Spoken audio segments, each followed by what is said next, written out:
धान बिलरे घटिची लज्जाजनक घटना।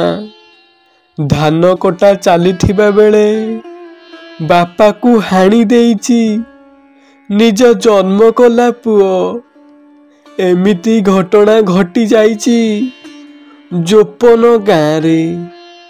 भिडियोटी आरंभ करिबा पूर्वरु जदि आपण महाप्रभु को मानती कालिया को भक्ति करती ताहले कमेंट बॉक्स रे जय जगन्नाथ लिखि दियंतु।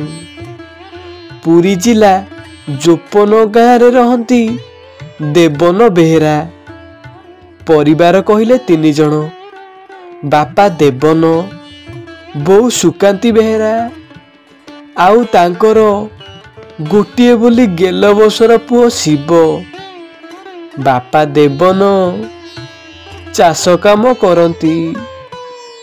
बाप जा 14 पुरुषरू जो जमी 2 एकर तांकर अछि सेई जमी रे देवन मुंड झाड़ को तुंडरे मारी सुना फलांती।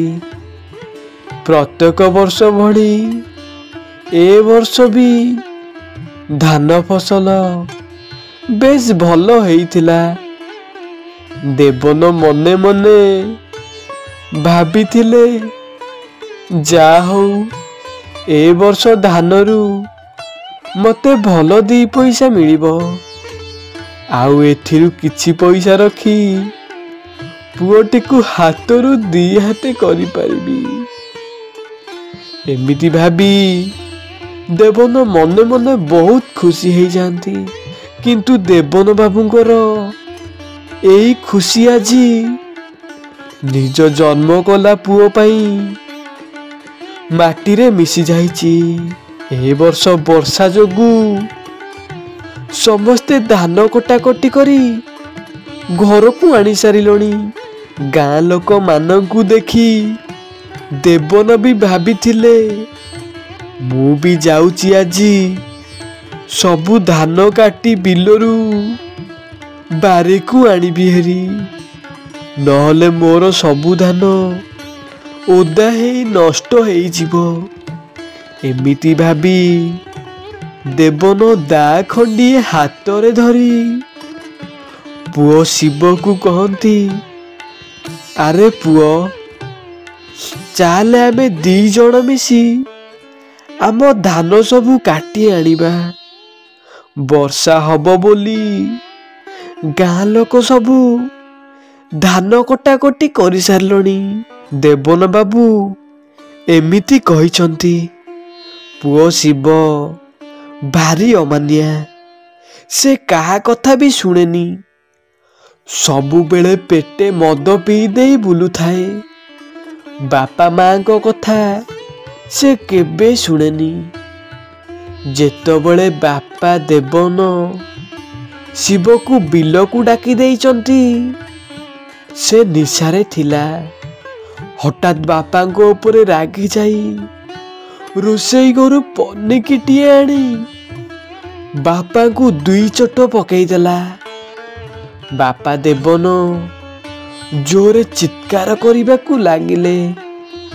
देवन बाबू को डाको सुनी स्त्री सुकांती दौड़ी आसिले। कौन हैला कही देखिला बेलकू स्वामी बारंडारे रक्तांत अवस्था पड़िचंती। आउ पुओ हाथ रे पनिकी देखी सुकांती चित्कार करी कांदिबा को लागिले।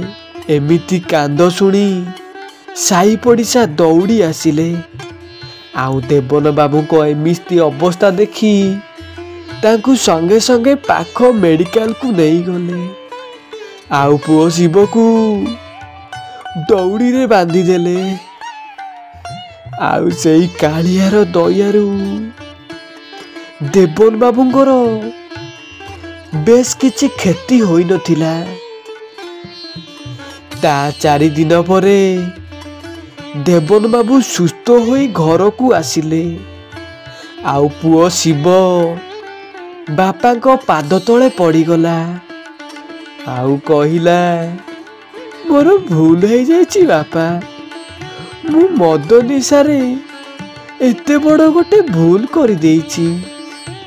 ବାପା ମୋତେ କ୍ଷମା କରିଦିଅ, ମୁଁ ଆଉ କେବେ ବି ଏ ମଦକୁ ଛୁଇଁବିନି ବାପା। ମୁଁ ଏଥର ତମର ସବୁ କଥା ମାନିବି। ବାପା ଦେବନ ବି ପୁଅକୁ କ୍ଷମା କରିଦିଅନ୍ତି। ଏହା ଥିଲା ଦେବନ ବାବୁଙ୍କର ଛୋଟିଆ ଅନୁଭୂତିଟିଏ। ଭିଡ଼ିଓଟି ଭଲ ଲାଗିଥିଲେ କମେଣ୍ଟ ବକ୍ସରେ ଜୟ ଜଗନ୍ନାଥ ଲେଖିବା ପାଇଁ ଭୁଲନ୍ତୁ ନାହିଁ।